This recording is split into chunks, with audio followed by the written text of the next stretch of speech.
The UN Security Council is the most powerful body of the international organization, and it is the primary body responsible for maintaining international peace and security. Its decisions are binding on the UN member states, but unfortunately and for some reason, Africa is yet to have a permanent seat at the table. Despite representing 54 of the 193 members and 17% of the world's population, many have described this as an unfair underrepresentation of a continent as huge and contributing greater portion to the world's natural resources. Some believe that, though this arrangement was necessary right after the Second World War, it has become outdated and needs changing.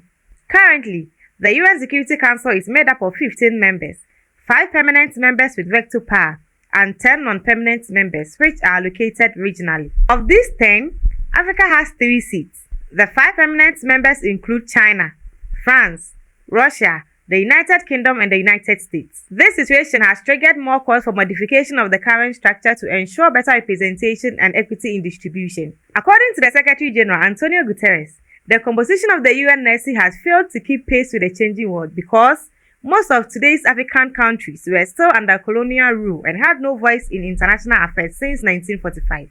According to him, we cannot accept that the world's most prominent body for peace and security lacks a permanent voice for a continent worth over 1 billion people. Nor can we accept that African views are undervalued on peace and security matters, both on the continent and around the world. The Sierra Leone president, Julius Maada Bio, also added his voice, claiming that Africa demands 2 permanent seats at the UNSC and 2 additional non-permanent seats. He went ahead to suggest that African Union must be allowed to choose their permanent members. According to him, Africa wants the veto abolished. However, if the UN member state wishes to retain the veto, it must be extended to all new permanent members as a matter of justice. Also, a professor at the University of Cape Town, Carlos Lopez, who previously served as a high representative of the UN, added his voice that Africans' attempt to have a better representation is not new, but current geopolitics have made this current movement quite favorable. The conversation continues with Denis Francis, President of General Assembly, highlighting on Africa's key role in global peace and security,